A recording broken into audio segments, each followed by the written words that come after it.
Voltamos à rádio. O Com a Faca Bem Afiada, em parceria com a RLX Rádio Lisboa, transmite todos os sábados, a partir das 18 horas, o comentário dos assuntos da semana. Com a Faca Bem Afiada.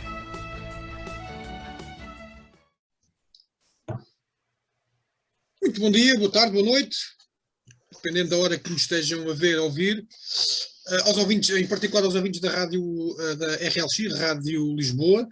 Hoje vamos ter o nosso Faca Afiada número 5 para a RLX, o nosso 65. Contamos com o Pedro Martins, que hoje está numa posição extraordinariamente engraçada, enfim, porque ele está em direto. Na altura em que estamos a gravar isto, ele está em direto numa ação de recolha de sangue da Associação dos Dadores do Concelho de Odivelas. Aliás, a gente já vai falar um bocadinho sobre isso, mas para além do Pedro, temos também a Maria e o João Carvalho. Eu ia começar exatamente pelo Pedro. A gente hoje vamos falar de 3 temas: o desconfinamento, e que é obviamente um tema que está na atualidade e que é obviamente um tema obrigatório. Vamos falar também das questões das autárquicas, já há novidades, e também da situação do Ruben Amorim, aquela situação quase caricata do Sindicato dos Treinadores, a que quer que ele fique suspenso durante até 6 anos, parece não estar dentro da legalidade. Ia começar por ti, Pedro. Bom dia. Antes de mais, como é que está a correr a ação de colheita de sangue? Bom dia a todos os que nos ouvem e que nos veem. A ação está a correr bem. Estamos a fazer uma ação de colheita de sangue no Motoclube de Odivelas. E está a correr bem. Por norma, os dadores mostram a sua generosidade. Estamos já com alguns dadores que estão a fazer a sua dádiva pela primeira vez, que é sempre uma alegria redobrada para nós, porque quem vem a primeira vez tende a voltar. Portanto, pronto, está a ser uma ação normal. Pronto, nós já levamos algumas, já temos feito algumas ultimamente, mas de qualquer forma deixo o apelo, se calhar não para esta, mas nas próximas ações, se acompanharem a página de Facebook da Associação de Dadores de Sangue de Odivelas, têm sempre informação das ações de colheita que vão sendo realizadas no Concelho de Odivelas e, portanto, desafiava todos e convidava todos a comparecerem. Muito bem. Fica aqui o convite, é importante. Aliás, eu próprio também, tal como o Pedro disse, quase sem querer tornei-me dador de sangue e, como se costuma dizer, experimentei e fiquei cliente. Portanto, para a semana lá estarei também a dar. Não sei se consigo ainda hoje dar, porque vai ser complicado, porque depois há a questão de editar este programa para depois enviar para a rádio, para depois ser emitido à hora certa. Mas vamos ver, se der, deu, se não der, fica para a semana. João Carvalho. Exatamente. João Carvalho, vamos falar então um bocadinho do desconfinamento. O que é que achou deste plano de desconfinamento a conta-gotas apresentado pelo Sr. Primeiro-Ministro? Em primeiro lugar, bom dia aqui aos meus colegas, ao David, à Maria e ao Pedro, e aos senhores ouvintes da RLX, cumprimentá-los, esperar que estejam bem de saúde. Não posso deixar de começar salientando esta excelente iniciativa que é a Associação de Dadores de Sangue de Odivelas, em que o Pedro Martins e também o David e muitas outras pessoas estão envolvidos e que praticamente com uma frequência impressionante conseguem organizar sessões de recolha de sangue. Portugal tem deficiências crónicas em relação às reservas de sangue, portanto o vosso trabalho é meritório, é um excelente trabalho, dou os parabéns à Associação de Dadores de Sangue de Odivelas e ao Pedro e ao David pelo vosso empenho e pela vossa dedicação. Passando à questão do confinamento, pois os valores da pandemia, rigorosamente, embora apresentem algumas ligeiras melhorias, talvez não justificassem, digamos, o desconfinamento já, nomeadamente antes da Páscoa. Continuamos a ter cerca de 600 novos casos diariamente, e o RT não está muito tranquilizador. Aliás, nos últimos tempos subiu, uns dizem que foi por causa de um atraso da comunicação dos dados da Madeira, outros dizem que não, que a Madeira não tem significado para isso. De qualquer maneira, isto implicaria alguma reserva. E António Costa, o Primeiro-Ministro, inclusivamente durante a conferência de imprensa teve a noção disso, porque disse que este desconfinamento, da maneira como foi planeado, teve o desacordo e até de algumas pessoas que estão próximas como assessores, e até disse o nome dessas pessoas, desses especialistas que estavam em desacordo com isso, mas digamos, isto são decisões políticas, porque de facto a pressão da economia e de alguns setores de atividade era muito grande e, portanto, enfim, eu compreendo isso, quem está a governar tem que equilibrar a balança com várias questões. De qualquer maneira, parece-me a mim também que há aqui alguma precipitação em alguns casos. E, além disso, foi contra o parecer do Presidente da República, porque é evidente que, no primeiro momento, viu-se o incómodo de Marcelo Rebelo de Sousa em relação ao desconfinamento que ele não queria assim. Não queria já tão aberto como foi, e principalmente com as datas e as características em cada data. Note-se que é a primeira vez que ele não faz uma comunicação ao país a propósito de um confinamento, portanto, e além disso eles tinham almoçado umas horas antes da reunião do Conselho de Ministros e depois disso Marcelo vem dizer, não posso comentar decisões sobre desconfinamento que ainda não conheço. Então eles estiveram a almoçar e António Costa não lhe disse os pormenores do desconfinamento, assim como um desabafo a dizer o Costa veio cá papar-me o jantar e não me contou os detalhes do desconfinamento. Ora, isto é assim um bocado complicado. É claro que ele depois no Vaticano, na entrevista que deu, compôs um bocado o ramo, mas fica de facto aqui este desacerto e este desacordo entre o Governo e o Presidente da República. É claro que o problema destas questões dos desconfinamentos têm que ser vistos em Portugal à luz daquilo que é o fraco sentido cívico dos portugueses. Se isto fosse em algum país da Europa, como a Holanda, a Suíça, etc., em que existe um enormíssimo sentido cívico dos portugueses, que não necessita ter um polícia em cada esquina para as pessoas comportarem-se como deve ser, era uma coisa, mas Portugal não é assim. Na Suíça, se vocês estacionarem o carro e pisarem o risco da repartição dos estacionamentos, há uma pessoa ao lado, telefona para a polícia e a pessoa vai logo multada. A polícia vem e é multada. Na Holanda, o meu filho esteve lá há pouco tempo porque trabalhou para uma empresa que tinha sede na Holanda e as ciclovias são de ciclovias, são só para ciclistas. Um peão que mete o pé numa ciclovia é logo multado. Portanto, isto tem a ver, e além disso, a deposição dos resíduos, do lixo, nos contentores, é tudo rigoroso. Qualquer pessoa pode se queixar, num desses países, de alguém que meteu o plástico no lixo normal. Quer dizer, é diferente. Portugal não é assim. Já o general Júlio César dizia qualquer coisa como isto, no extremo ocidental da Ibéria existe um povo que não se governa nem se deixa governar. Está-nos no ADN uma certa indisciplina em relação aos comportamentos. E o governo tinha que pensar um pouco nisto, não é? Nestas semanas anteriores, que ainda não havia plano nenhum, mas já se falava que ia haver um plano, as pessoas começaram-se a comportar como se já houvesse plano. Aliás, chegou a haver um plano falso. E, portanto, agora que já há um plano, eu faço ideia hoje, eu ainda não saí daqui, nem vou sair, não é? Mas faço ideia o que vai ser a margem sul, as pessoas vão se comportar como se já houvesse desconfinamento. Portanto, vai estar tudo em grandes aglomerados e isto é complicado. Portanto, eu entendo que, e o PSD propôs isto, Rui Rio propôs isto, que o desconfinamento podia ser feito por zonas do país, porque o país não está todo igual em termos dos índices das contaminações e do RT. Mas não se tem feito isso, não se tem olhado muito para esta possibilidade de desconfinar em níveis diferentes consoante as regiões, e que eu penso que era aquilo que fazia sentido. Em vez de se aplicar uma regra a todo o país, que depois é complicada de controlar, não é? É como eu digo, não há possibilidade de ter um polícia em cada esquina. Mesmo as operações stop, para verificar a situação da transição de concelhos, são feitas, mas os polícias não podem lá estar 24 horas sobre 24.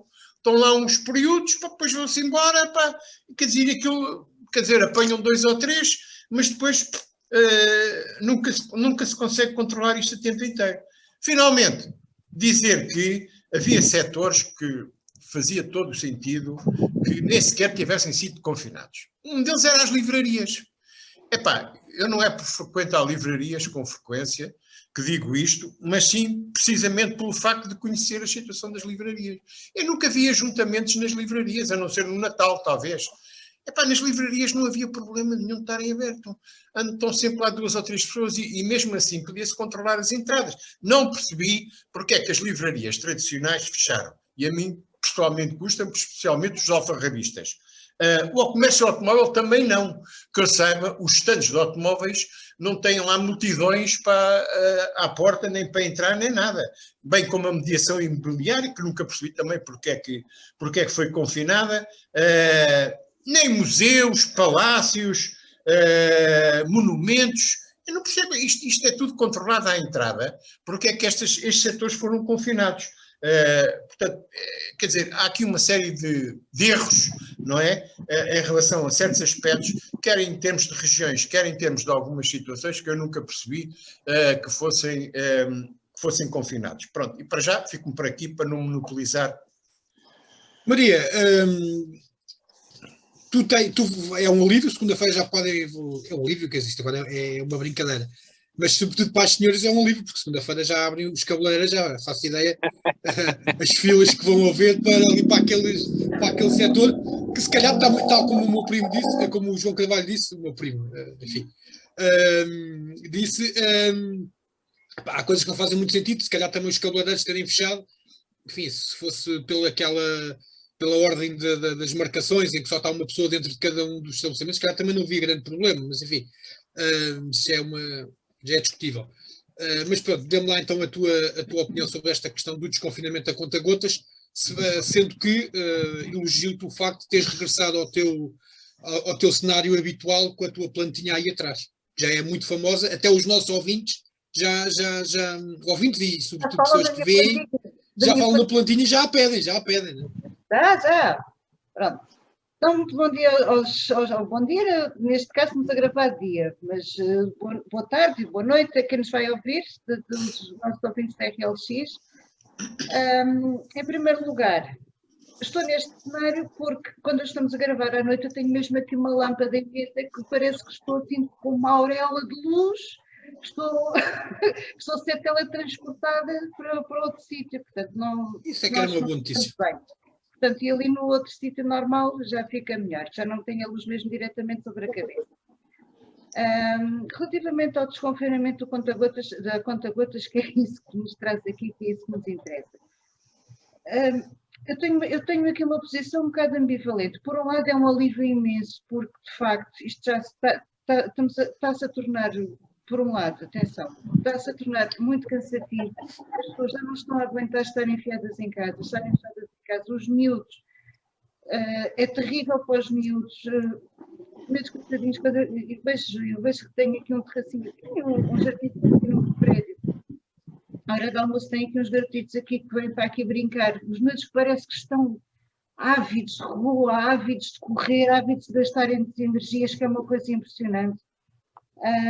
E depois temos o lado da economia, não é? Que é importante porque há pessoas a passar fome em Portugal e que estão a viver muito mal porque os seus empregos, portanto, os sítios que estavam a trabalhar, os cabeleireiros, etc., estão fechados. Se está um bocadinho precipitado ou não,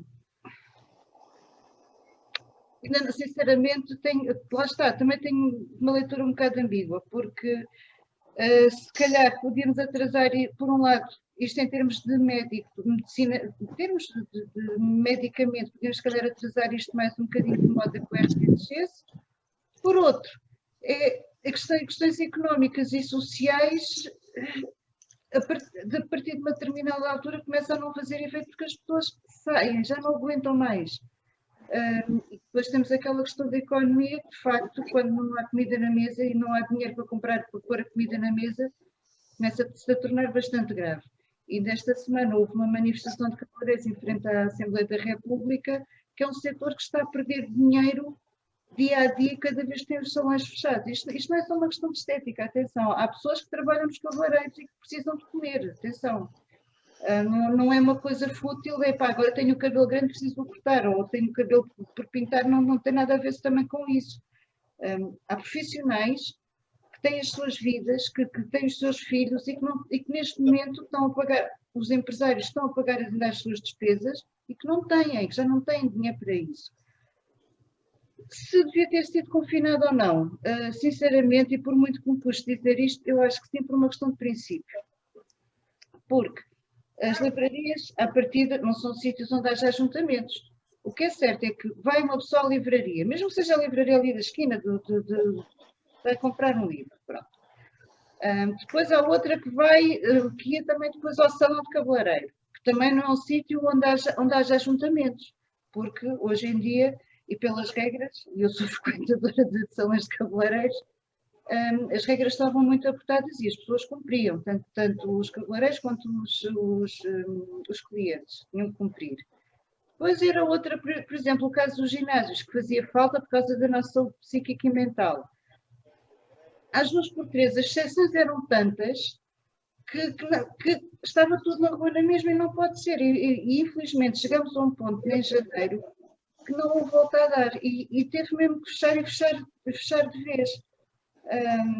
Espero que isto nunca mais chegue a esta situação de janeiro, nem a dezembro, e que seja o último confinamento que nós estejamos a experienciar.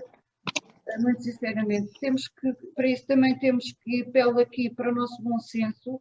Se por acaso hoje está bom tempo, eu vou sair, vou aqui ao parque em frente à minha casa apanhar um bocadinho de ar, porque também me apercebi esta semana que de facto já não estava, psicologicamente também não estava bem, e preciso apanhar ar, porque praticamente mal tenho saído.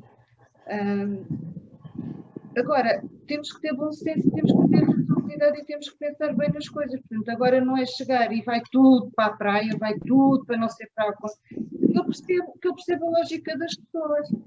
Agora, temos que pensar é que vai tudo para os mesmos sítios, se calhar podemos correr o risco de haver alguém que não saiba até que está infectado, e estamos a falar de uma situação perfeitamente normal, e que sem querer esteja a propagar o vírus e depois nós tínhamos que andar todos para trás outra vez. Depois há outra questão que também a nível que não reuniu consenso, que era abrir o pré-escolar e abriu-se também o primeiro ciclo.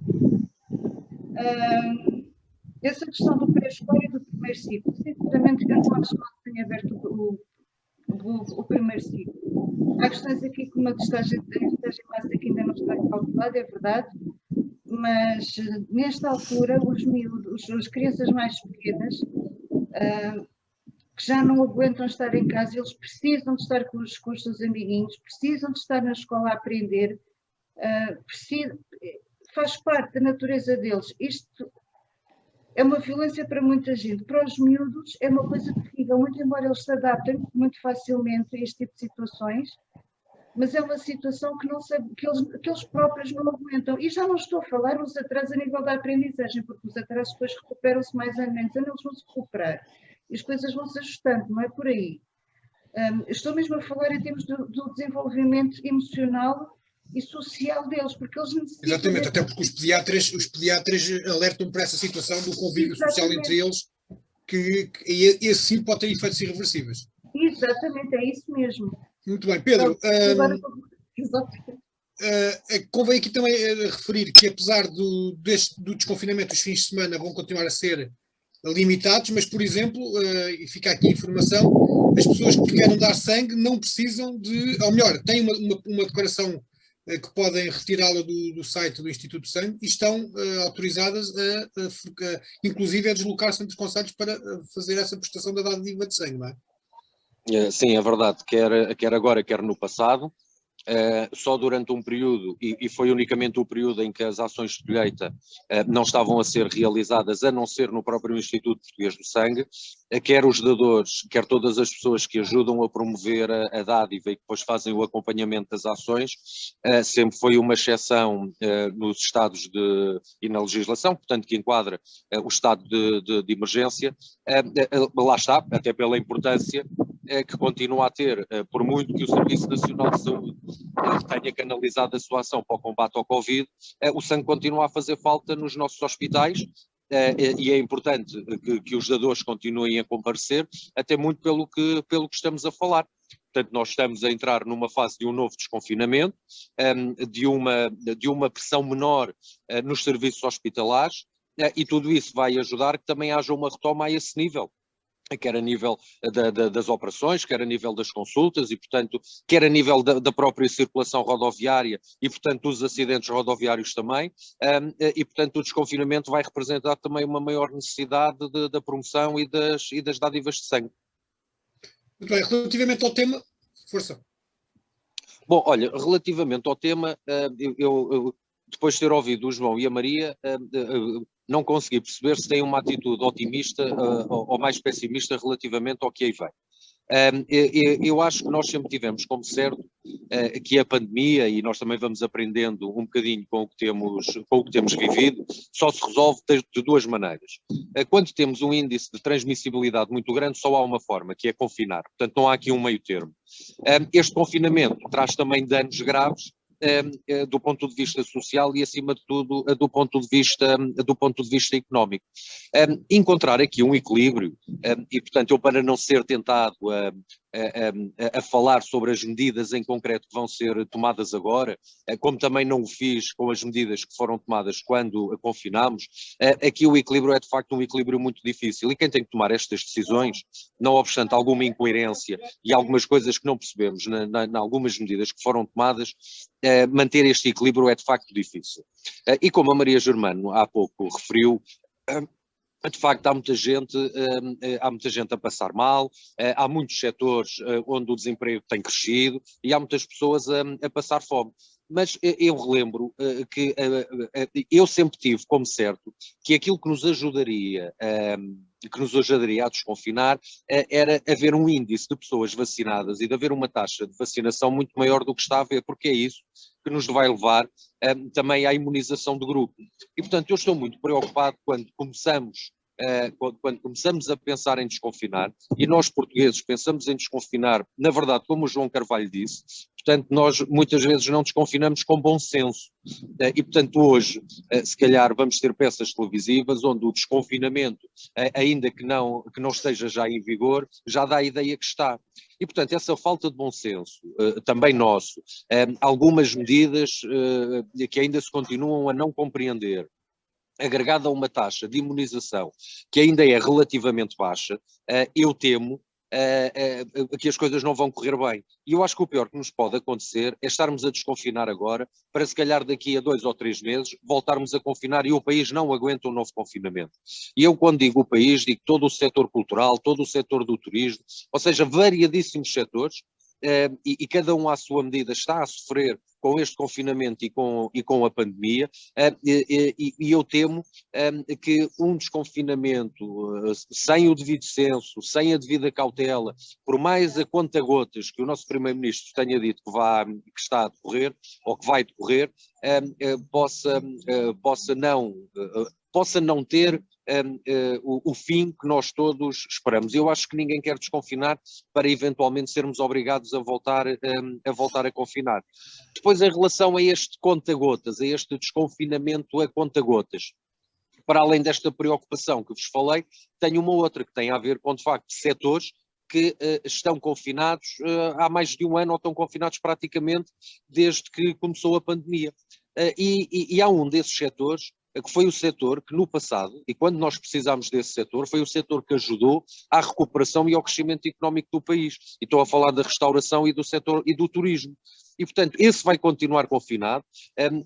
Podem-me dizer, bom, mas a partir de 19 de Abril, tudo isso vai funcionar de forma diferente e eles vão desconfinar também. Estamos a falar de um mês e pouco, até 19 de Abril, para um setor que já está confinado e praticamente fechado, à exceção da restauração, portanto, que teve sempre a possibilidade da venda ao takeaway, da entrega ao domicílio, mas que tem tido quebras de receitas entre os 60% e os 70%. E, portanto, vão ficar com essa quebra de receitas durante mais um mês. E vai ser esse setor que nós, se não o apoiarmos, também lhe vamos exigir que tenha a dinâmica suficiente para, quando efetivamente pudermos desconfinar por completo, seja também o setor que vai alavancar novamente a nossa economia, como já fez no passado. E, portanto, eu, acima de tudo, tenho estas duas preocupações, que têm sido preocupações que se vão mantendo ao longo do tempo, e, como disse o João Carvalho, por mais anárquicos que, de alguma forma, o povo português seja, por muita dificuldade que tenhamos em cumprir regras, ou a tentativa que temos de pular um bocadinho a cerca, irmos um bocadinho além daquilo que nos é permitido, eu continuo a apelar aos portugueses para que, com bom senso, e na medida do possível, cumpram de facto as regras, para que este desconfinamento corra bem, para que nós daqui a meia dúzia de facadas daqui para a frente não estejamos a falar de um novo confinamento e com as consequências gravíssimas que eu acho que vai ter para o país e para cada um de nós. Muito bem, sim senhora. Ficamos então com este tema do desconfinamento, que certamente vai ter mais referências nos próximos Faca Afiada. Passamos então para outro tema, este mais local. Vamos falar das autárquicas. Já começa a haver algumas movimentações. Ainda ontem o Partido Social Democrata anunciou o seu candidato aqui para Odivelas, que é o candidato Marco Pina. Portanto, isto quer dizer que, entre aspas, oficialmente marcou-se ontem o arranque desta batalha eleitoral. João Carvalho, perspectivas para estas autárquicas, umas autárquicas que vão ser diferentes, sobretudo em termos de campanha eleitoral. Aquele porta a porta que todos nós conhecemos, se calhar não vai ser possível, portanto terão de se arranjar outras formas de se fazer campanha. E quais são as suas expectativas, sobretudo aqui para o Concelho de Odivelas? Enfim, que começa agora então vai começar agora a guerra, entre aspas, a guerra no bom sentido, obviamente, a guerra democrática, vai. Pois, antes de mais nada dizer o seguinte, a questão das autárquicas, existe uma consideração que é assim uma espécie de lugar comum, que as autárquicas são diferentes das legislativas, porque nas legislativas olha-se mais aos partidos e aos seus programas e ao seu trabalho a nível nacional, na Assembleia da República e ao Governo, e nas autárquicas vamos descer para o patamar mais próximo dos eleitores e, digamos, ter muito em atenção as personalidades, os presidentes de Câmara, etc. É claro, esta consideração tem algumas questões envolvidas. É verdadeira até certo ponto, mas tem algumas questões envolvidas. Porque, efetivamente, nós temos, e basta olhar para o panorama nacional, nós temos, de facto, alguns presidentes de Câmara de grandes cidades que são figuras mediáticas e que estão muito expostas e aparecem muito. Basta pensar no Medina em Lisboa, no Isaltino em Oeiras, no Carlos Carreira em Cascais, e é evidente que, olhando para isso, nós vemos de facto que importa, e isso importa às personalidades. Aliás, o Medina salta até de Lisboa, porque o Medina tem sido o dono da área metropolitana de Lisboa. Ele aparece em tudo, domina tudo o que é a atividade da área metropolitana de Lisboa, e as circunstâncias atuais até se têm proporcionado para isso. Foi ele que impôs, portanto, com o metropolitano, a linha circular, que vai prejudicar as populações de Odivelas e da linha amarela. Foi ele que impôs a nova questão dos transportes na área metropolitana de Lisboa, com os passes, com a revolução que vai haver a nível da organização e do aspecto exterior dos transportes em Lisboa. Portanto, ele ofusca uma série de presidentes que se deixam ofuscar.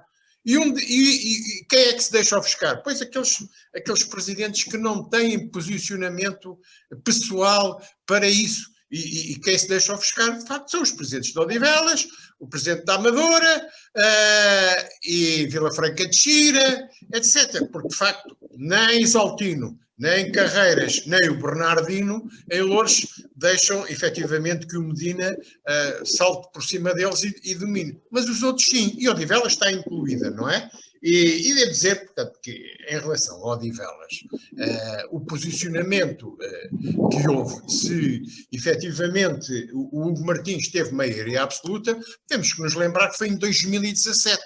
Ainda estávamos com as eleições legislativas frescas, ainda estava o António Costa em estado de graça, e o seu governo, e o Partido Socialista, e, portanto, Hugo Martins teve maioria absoluta que lhe caiu do céu aos trambolhões em virtude desse ambiente, porque ele não tem qualidades pessoais, nem competências pessoais, nem tinha, nem tem, para ter uma maioria absoluta do Partido Socialista. E o Partido Socialista, diga-se de passagem, nem sequer lhe passa cartão por causa disso, o que é uma coisa perfeitamente bizarra. O indivíduo, pela primeira vez, dá uma maioria absoluta ao Partido Socialista em Odivelas, já disse que não foi ele, foi o António Costa, mas pronto, damos isso de barato, e no entanto não lhe digam nada. Nada do que se passa na área metropolitana de Lisboa passa pelas mãos dele.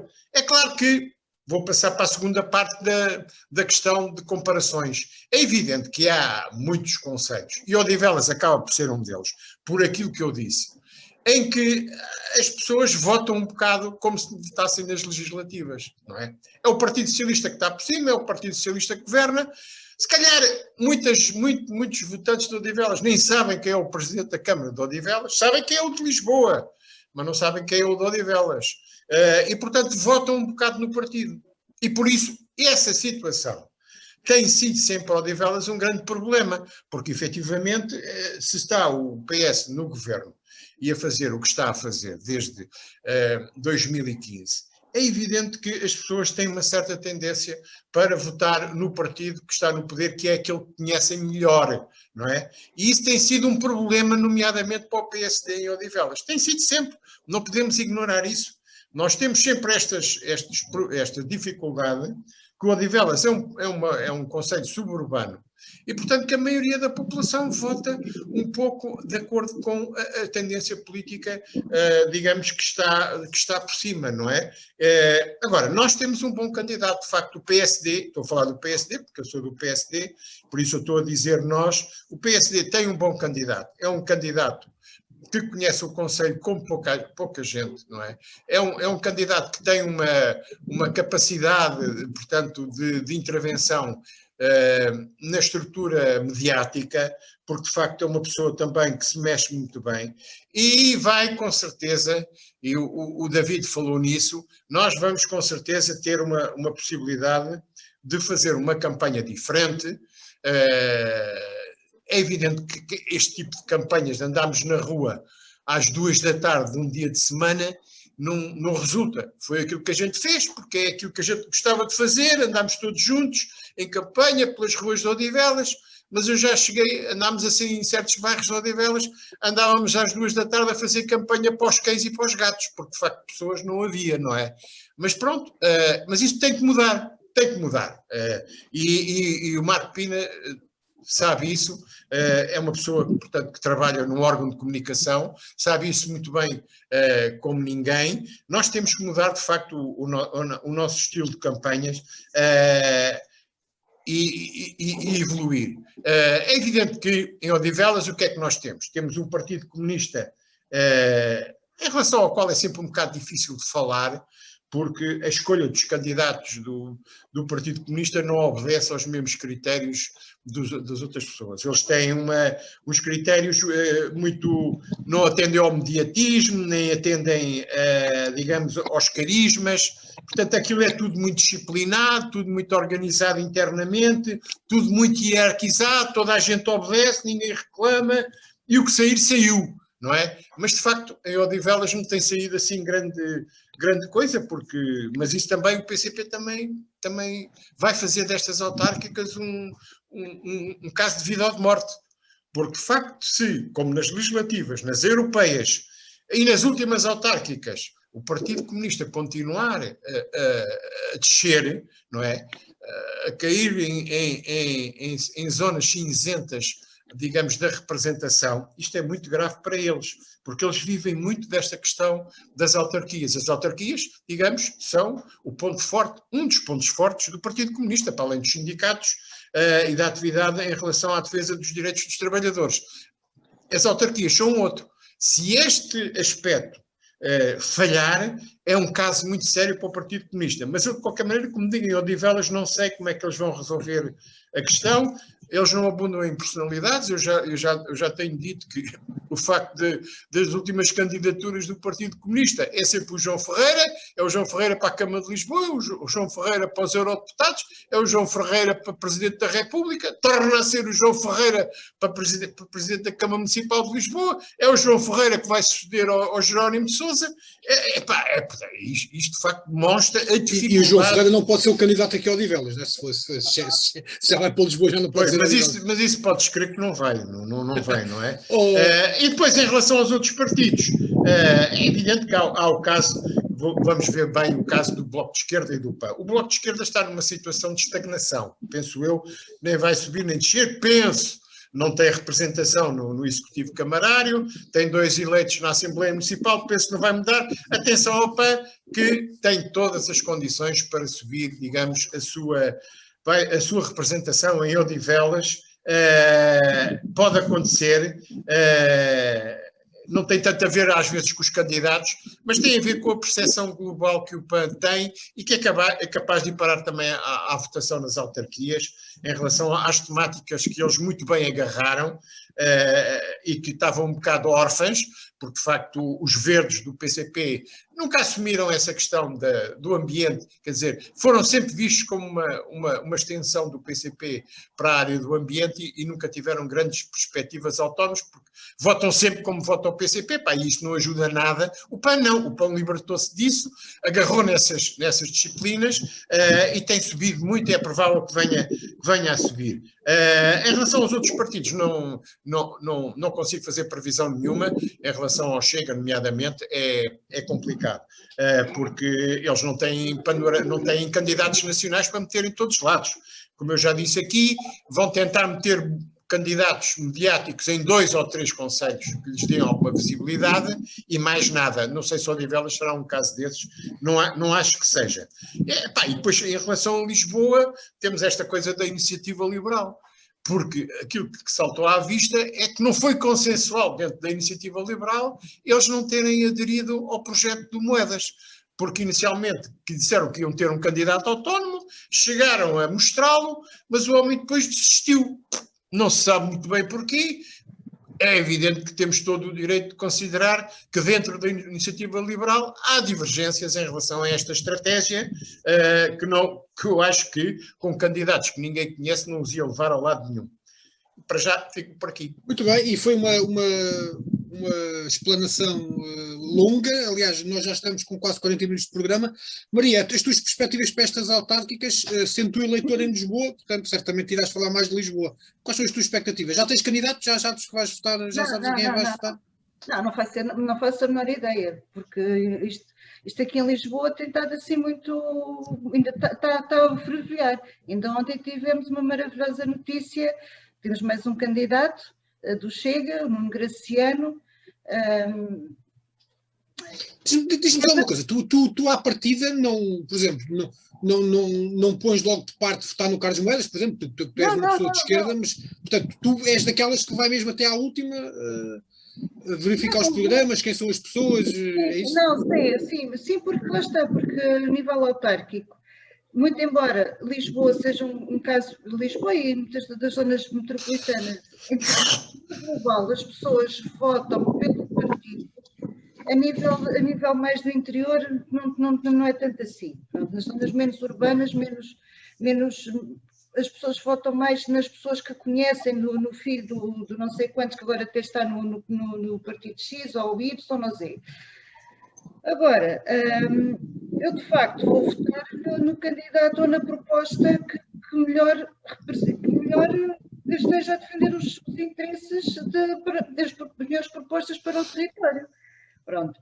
Seja ele quem for, duvido que vá votar em determinados candidatos. Agora, é importante, de facto, como democrata, é importante que haja que haja candidaturas sérias. Relativamente à iniciativa liberal, estive a ler aqui há dias que houve uma questão de divergência, nomeadamente porque o senhor que era suposto ser candidato tinha uma opinião há uns tempos relativamente acerca da privatização, acerca do posto da TAP, depois veio a mudar a opinião e que a opinião essa inicial não estava consonante com aquilo que era a diretriz do partido. Pronto. E eles lá consideraram que se calhar... Isso foi a desculpa oficial, quer dizer, semi-oficial, não é? Porque se calhar não foi bem assim. Até porque eu não acredito que o partido não tivesse analisado bem uma candidatura a Lisboa. Não faço a menor ideia, não sou do partido, não estou metida na política, não faço a menor ideia como é que isso se processa, calmo bem calada. Portanto, eu só tenho a opinião que leio das notícias que vêm a público. Relativamente ao Carlos Moedas, e se ele se pretender recandidatar ao Medina, vai ser de facto o grande embate, vai ser o grande embate aqui em Lisboa. Espero que ambos tenham boas propostas para a cidade, que deem primazia aos lisboetas, que deem primazia à vida de Lisboa e, de facto, a cidade de Lisboa não pode ser considerada um nicho de per si, portanto, e não estamos a falar em questões de capital, já temos que estar a olhar para a cidade como parte de uma zona metropolitana gigantesca que vai desde Cascais, a Malveira, a Mafra, a Vila Franca de Xira, a Loures, a Odivelas, portanto, toda esta zona aqui vive muito com base aqui em Lisboa. As pessoas deslocam-se diariamente para Lisboa, as pessoas trabalham muito em Lisboa, portanto, não podemos estar a olhar para a cidade só, a cidade em si. Portanto, esta cidade tem que ser vivida, tem que ser experienciada e tem que ser pensada em termos globais, em termos metropolitanos. Se acho boa ideia o Medina tomar a dianteira disto ou não, logo se vê.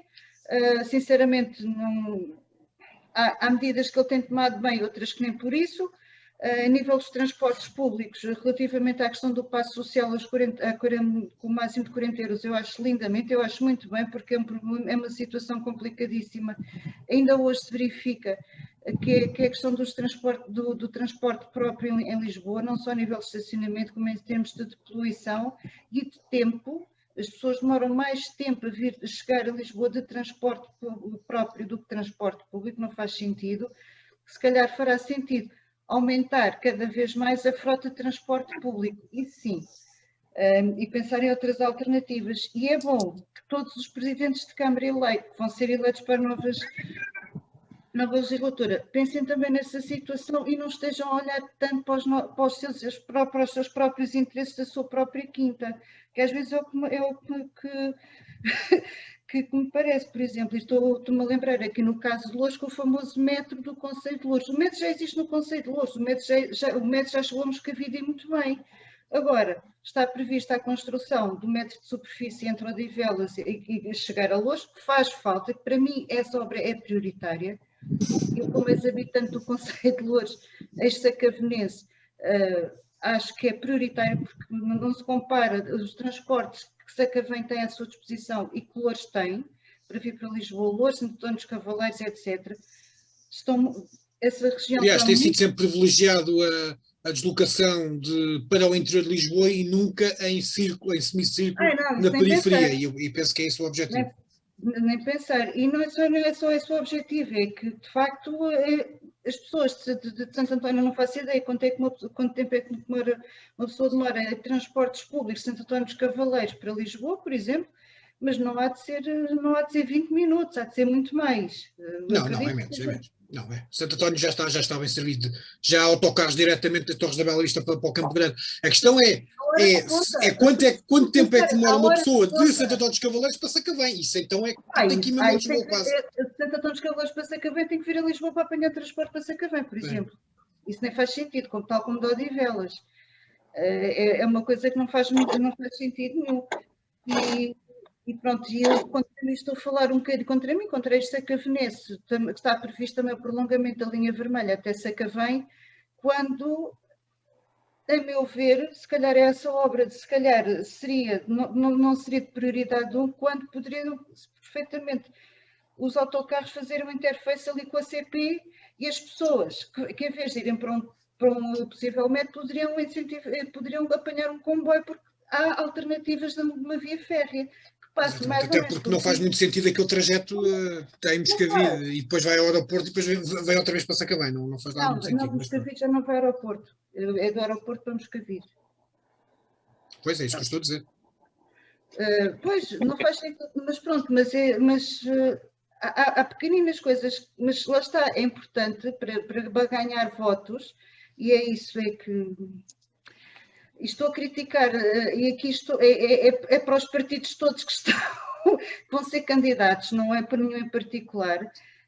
De facto, dá votos por meter o método para Sacavém ou para seja lá onde for, e às vezes esquecem-se um bocadinho de pensar nos problemas reais das pessoas, e se calhar com menos custos e mais rapidamente se poderia aligerar as situações, e lá está. Muito bem. Sim, senhora Maria. Pedro, a tua opinião sobre esta questão das autárquicas, sendo que já estamos com 46 minutos de programa, portanto o Ruben Amorim vai ficar por quer dizer, ainda vamos ali um minutinho falar dele, mas o grosso depois vai ficar para outra altura. Pedro, relativamente às autárquicas, as tuas expectativas, tu que também já andas nisto há muitos anos e já foste candidato a vários órgãos, portanto estas eleições dizem-te certamente muito. Fala lá daquilo que é as tuas expectativas para estas autárquicas. Olha, o que eu quero dizer é o seguinte, dizem de facto muito, como tu dizes, sobre duas perspectivas.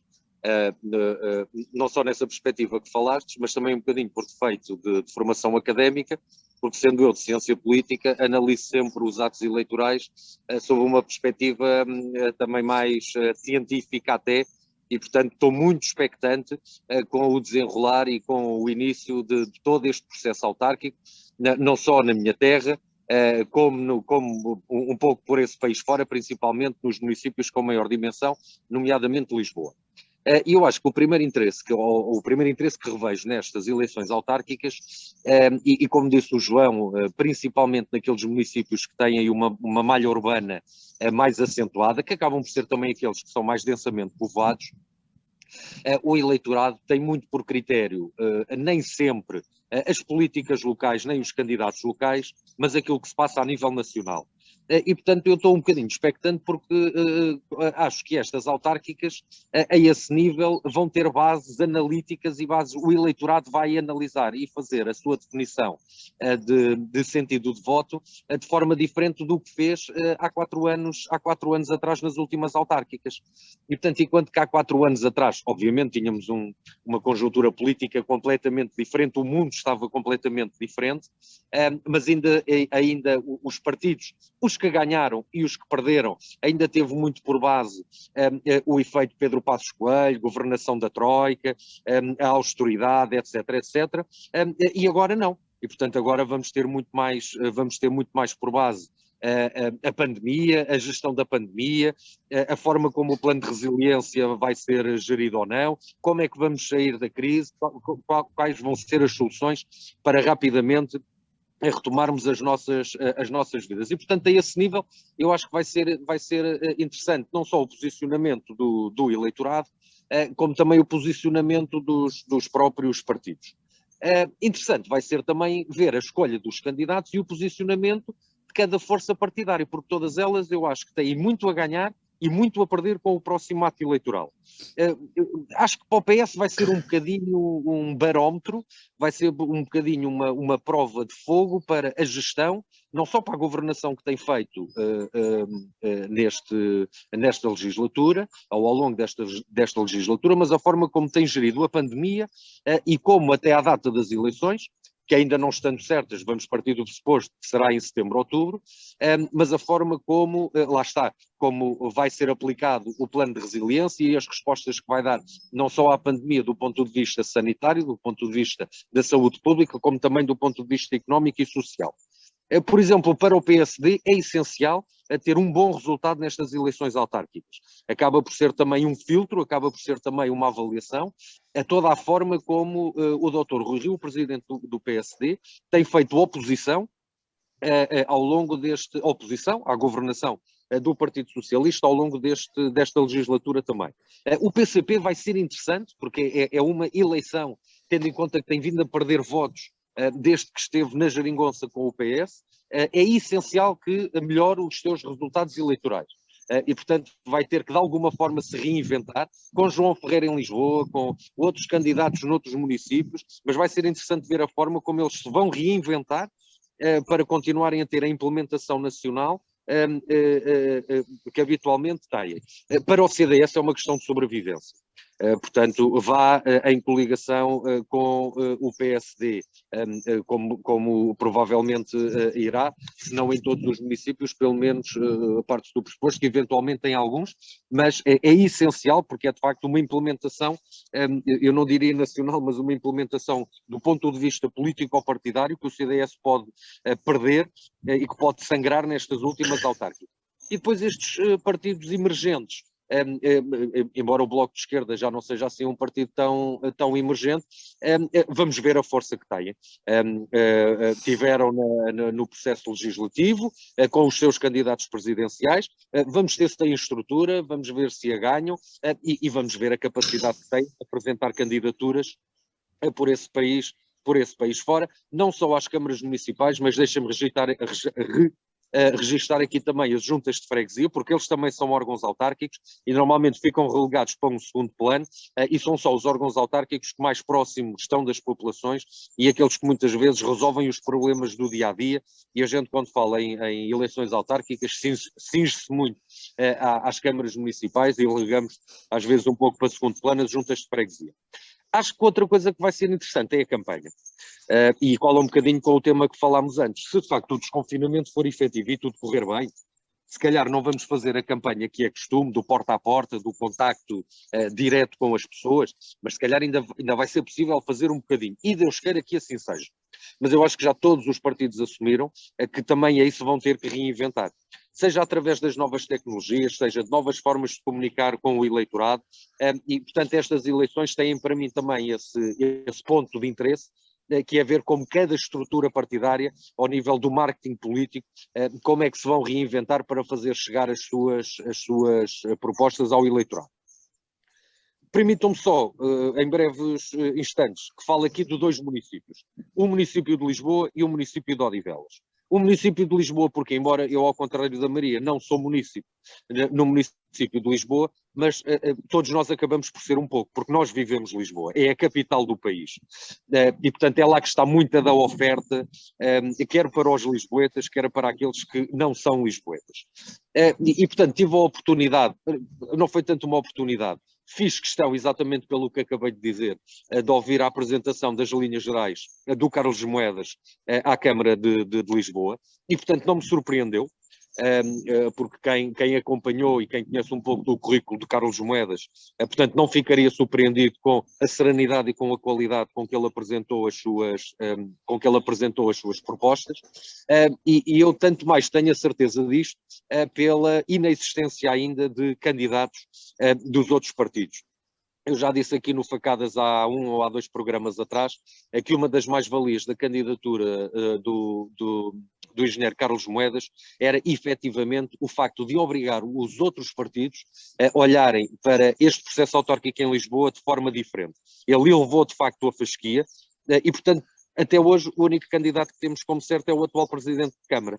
E, portanto, tivemos o candidato do Iniciativa Liberal, mas que, segundo consta, por motivos pessoais, ou como diz o João, por divergências internas, em 3 dias deve ter sido das candidaturas mais rápidas que eu já vi, portanto foi uma candidatura que demorou 3 dias, mas como estava a dizer, eu acho que também a inexistência para já de candidatos, que não pode ser um candidato qualquer dos outros partidos, representa também a força, e neste caso, e sem grande problema, a força não só do engenheiro Carlos Moedas, mas também do atual Presidente da Câmara de Lisboa, Fernando Medina, que independentemente dos erros que possamos considerar que tenha cometido, não deixa de ser uma recandidatura de facto forte e que vai obrigar principalmente o PCP e o Bloco de Esquerda a apresentarem candidatos, direi, à altura.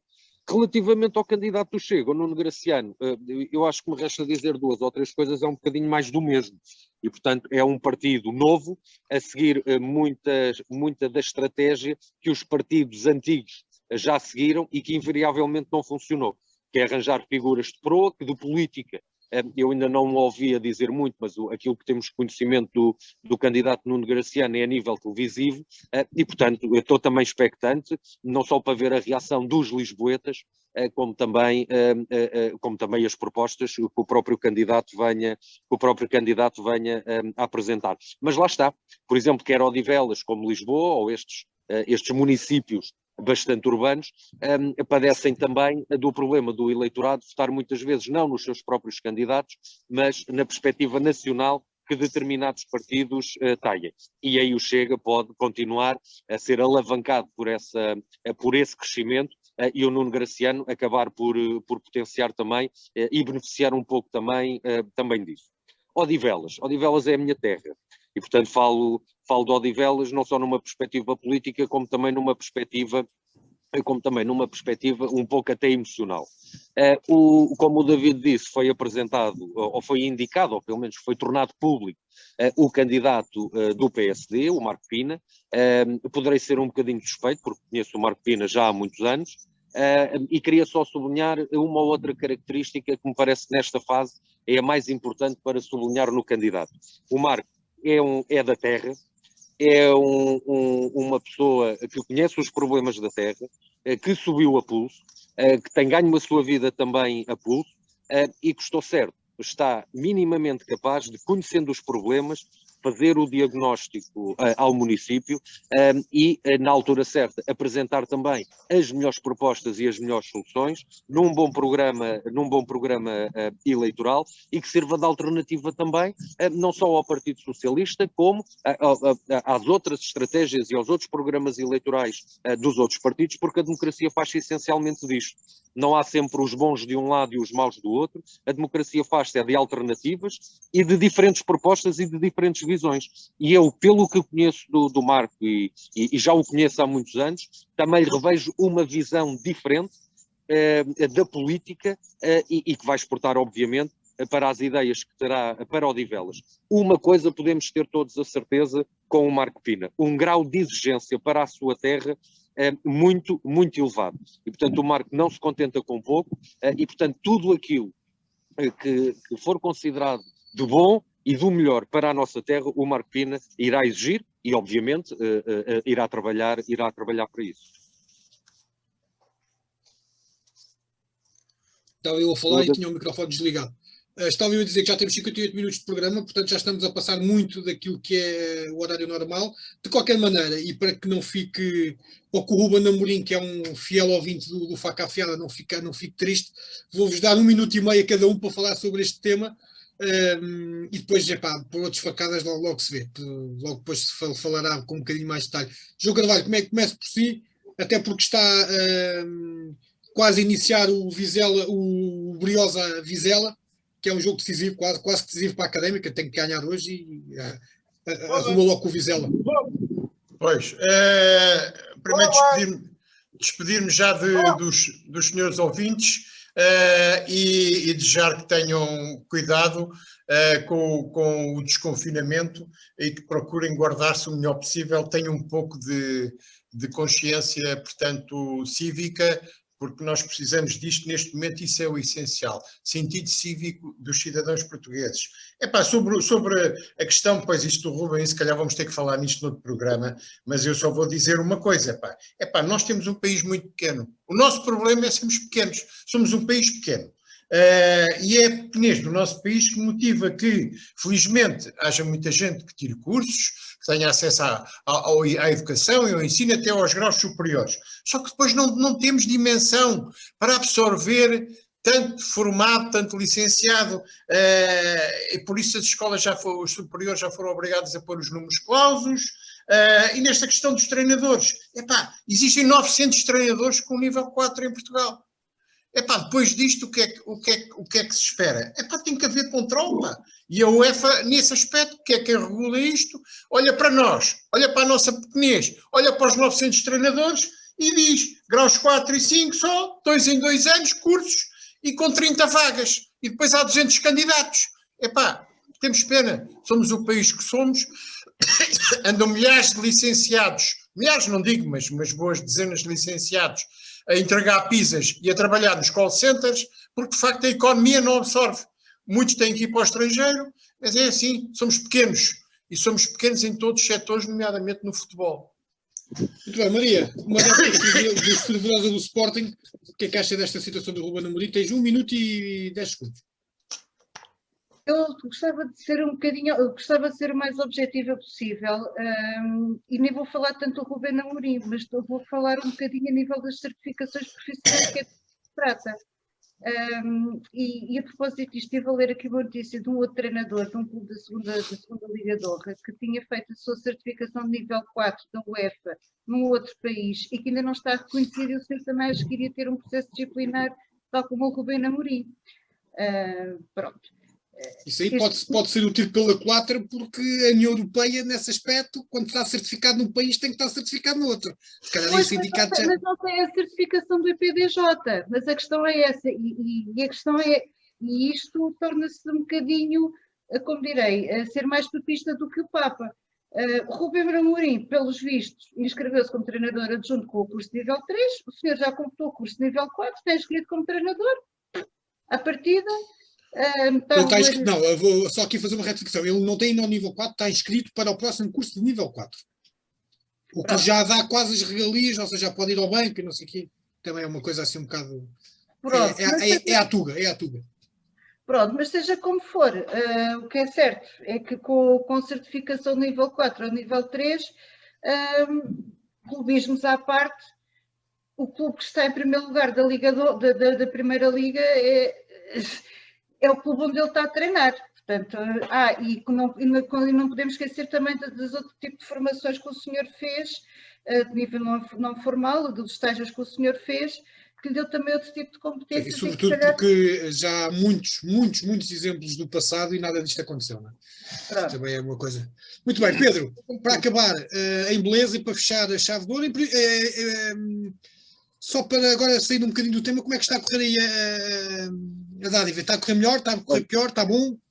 Está, ao que consigo aqui ver, porque eu não estou mesmo no espaço ali da dádiva, mas vejo muita gente com os questionários na mão. Boa. E, portanto, está a correr bem, portanto, vamos manter a média que habitualmente temos mantido nas nossas ações, e pronto, e continuamos à espera do David, que assim tenha a oportunidade. Sim, ainda claro, de fazer a tempo. saudade. Força, um minuto e mais sobre o Ruben, para acabar isto.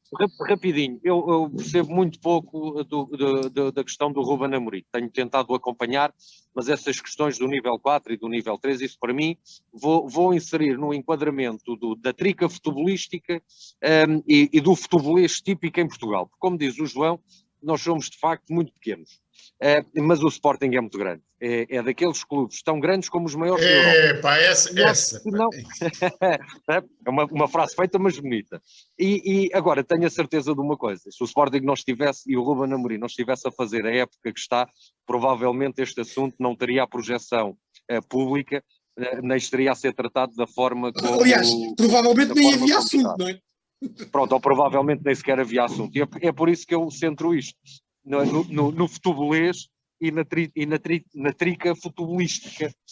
Mas acho que de alguma forma, agora falando um bocadinho mais sério, eu acho que não dá muita credibilidade às instituições do futebol em Portugal. Porque não sei até que ponto esta questão, a ter sido levantada, não deveria ter sido levantada logo desde o início. Não parece que seja uma situação em que o Ruben Amorim esteja a incorrer em alguma ilegalidade de ontem para hoje, ou na última semana, ou nos últimos 15 dias, quer dizer, e portanto acho que devia ter sido devidamente avaliada. A ser verdade, regras, na verdade, e legislações e regulamentos são para cumprir, não só para o Ruben Amorim, como também para a instituição Sporting Clube de Portugal. E portanto, quer dizer, acho que toda esta situação deve ajudar a refletir, não só as instituições que regulam o futebol português, como também os clubes, como também os próprios treinadores, como também as instituições europeias, porque o João também disse, e a Maria também também disse, depois há custos, estão lá 2 por ano, etc, etc, e portanto o que eu acho é que de uma vez por todas, quer neste aspecto, quer noutro, o futebol português deve ser adaptado ao facto de sermos ainda campeões europeus, porque eu acho que fomos campeões europeus de seleção, mas às vezes a nível nacional ainda gerimos o futebol um bocadinho com os pés, e quando digo com os pés, embora se relacione com o futebol, não estou a traçar uma opinião muito positiva disso. Sim, senhora. Ficamos então por aqui, já com 1h05 de programa. Pessoal, muito obrigada, divirtam-se, protejam-se, bom fim de semana e para a semana voltamos com o Faca Afiada para a RLX, Rádio Lisboa. Um abraço a todos. Obrigado, cuidem-se. Cuidem-se. Voltamos à rádio. O Com a Faca Bem Afiada, em parceria com a RLX Rádio Lisboa, transmite todos os sábados, a partir das 18 horas, o comentário dos assuntos da semana. Com a faca bem afiada.